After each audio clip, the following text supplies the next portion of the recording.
morning, everybody, and today is Sunday, and I hope everyone's having a fantastic weekend.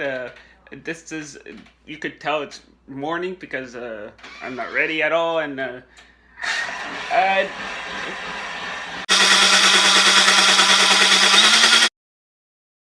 Sarah's making milk in there. Yeah. Whoops. This is our new machine. The Thermomix. Yeah. When she was playing with the knob, that reminded me of the Back to the Future scene when he was playing with the speaker.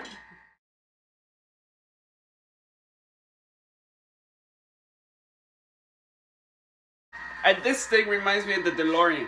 Before I continue, guys, I need you guys to hit that like button, and also please watch the video all the way to the end. If you're new to the channel, please hit that subscribe button and comment down below. As I was saying, guys, in this family sometimes we don't have time to cook things at nighttime, or like yesterday how Sarah's shoulder was hurting. Oh, it's still hurting. It's still hurting, but a little bit more exactly. And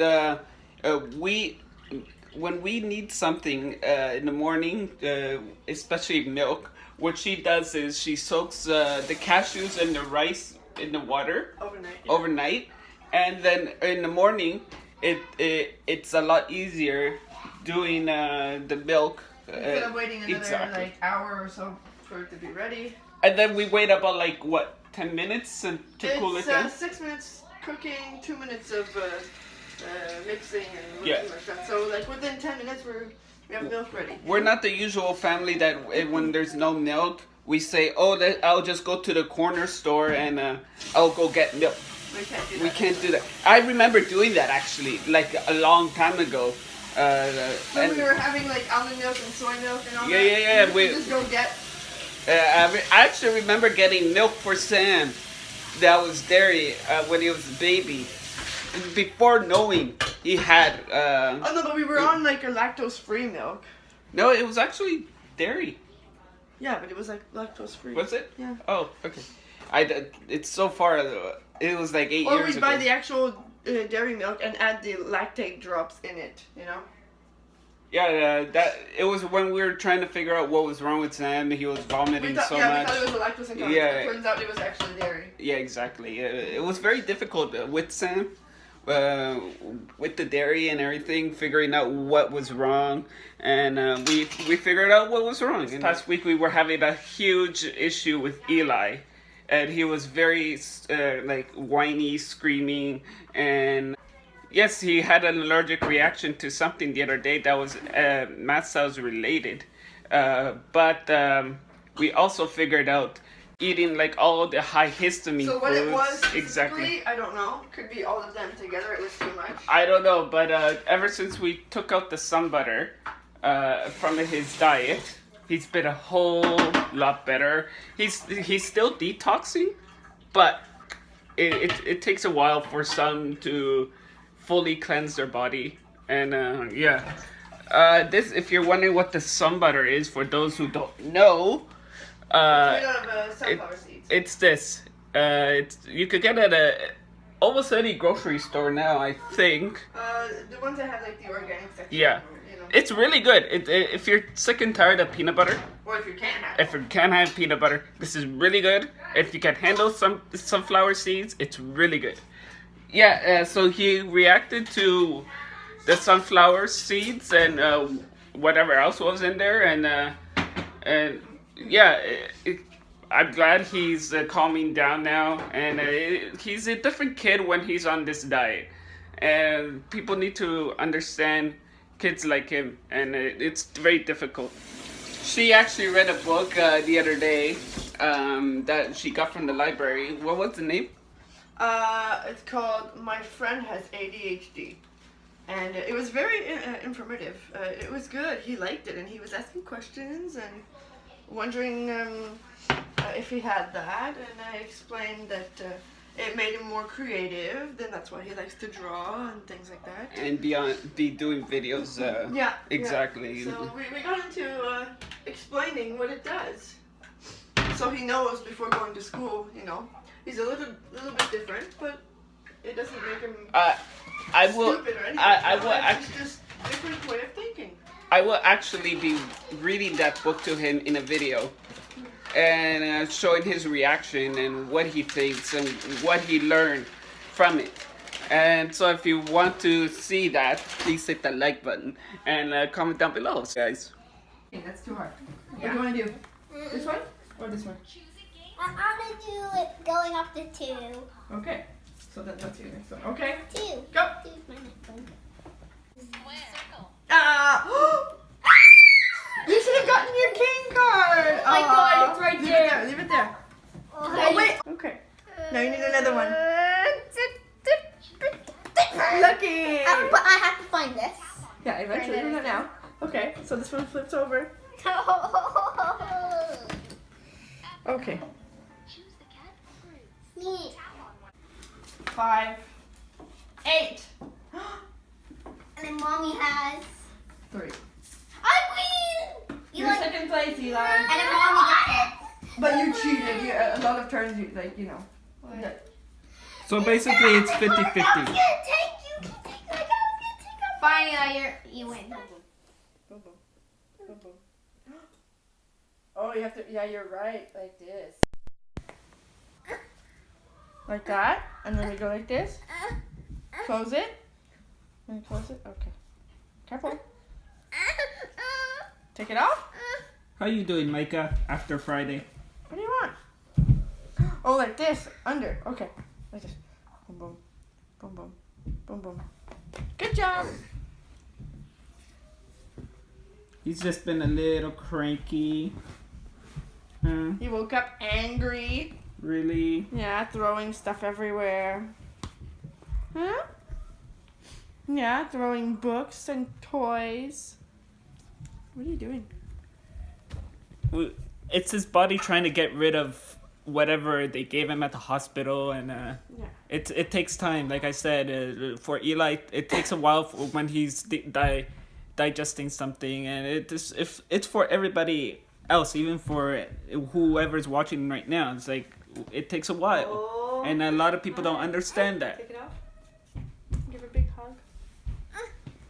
We notice for Micah, whenever he's angry, he's trying to go, and then afterwards when he goes, he's so much calmer and nicer. It's like it's a different kid. That's a good heartbeat. Ooh. So whenever we're looking for foods and finding out what we need to buy, and if it's high in histamine or low in histamine or moderate, we have a book here. It's called the Elimination Diet Handbook. So yeah, in the Elimination Diet Handbook, this is the fail-safe diet book. The other book we showed you, where is it? This one. This one explains the diet and what happens to people when they eat certain things and what to avoid and symptoms you can have. Like there's a little quiz here. You can rate yourself throughout the diet, like at the beginning and after 6 weeks, and you see the changes. It's really interesting. Lots of information in there. And then when you want to start the diet, this is your book to get. This is from the Royal Prince Albert Hospital in Australia. They're the ones who actually organized this whole diet and started it. And so it's, can you see? Okay, stop turning because, so it's got different little tabs here. You can go to the diet section and then it explains pretty much the same stuff as the book. But then you have charts by category of foods. So you've got the fruits separated by list of low, moderate, high foods, and very high. So we usually stick to the low or moderate depending on which diet we want to do. Technically, if you want to be a very strict diet, you have to do the low section only.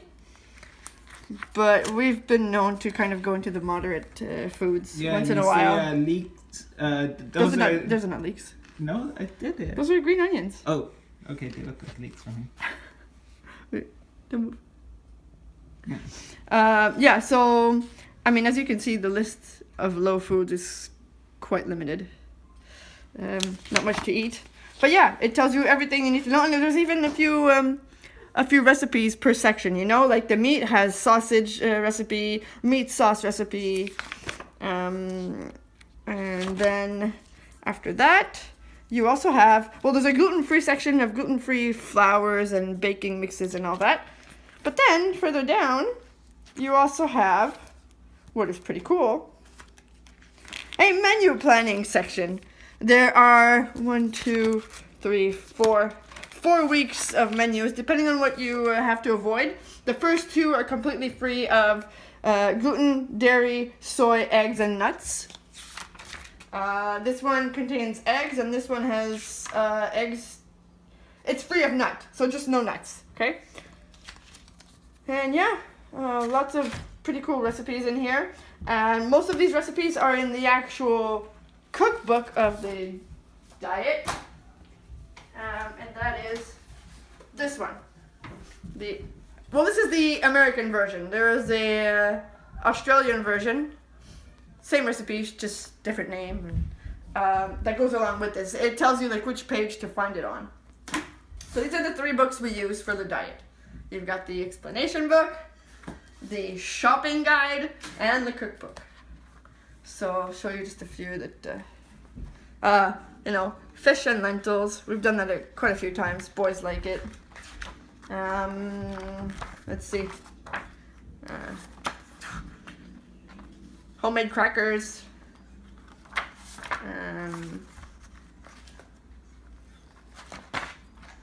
Ooh, meringues. Can't do those because they have eggs. Brownies. Tons of good recipes in here.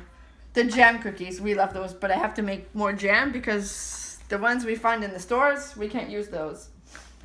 Usually there's fruits in there, or there's a lemon juice we can't do. So I make my own, but we're out right now. And yeah, is there anything else in here then interesting that I didn't talk about? Oh yeah, there's also a nutrition section that gives you all the nutrients one by one. If you have deficiencies in a certain specific nutrient, it tells you where to find it and what food sources. So let's say you want to have more iron in your diet. So you'd go to like meat, chicken, fish, eggs, lentils, and whole grain cereals. These are adapted to the fail-safe diet, so you won't find things that you can't eat in there. And then, you know, they have how many servings per age, you know, toddlers, children, adults. It's pretty cool. Lots of information. Good book to have. And that's it. So that's it for today's video, and I hope you guys enjoyed it. There's a lot of information, and it's good information. We're still learning as we go, and it's a long process to get where we are today. It took like 5 years to figure everything out, and we didn't even know about those books until Micah was born. So we were trying to search for the right diet and what works for us. And we didn't know like what foods we were reacting to, and like the moderate, like how we just showed you. And this is why at first we were just eliminating, even on the fail-safe diet, we were just eliminating the salicylate food. So we followed the list, but we weren't avoiding all the amines. And we're like, why are we still reacting? Exactly. You're always reacting. And this is why I'm showing the story, so anybody else doesn't make the same mistake that we did. Exactly. And I don't want anybody else going through what I went through, and it's very difficult to go through. It's a process that we're learning, and we're happy to be learning it. So that's it for today, guys. Thank you guys for watching and sticking around and seeing what we go through. And this is a relaxing day for us. Honestly, it may look like hectic for anybody else, but today is relaxing. And I'm not that stressed. We're just trying to deal with the boys being calmer and everything. Yeah. So see you later, guys, and thank you for watching, and keep watching.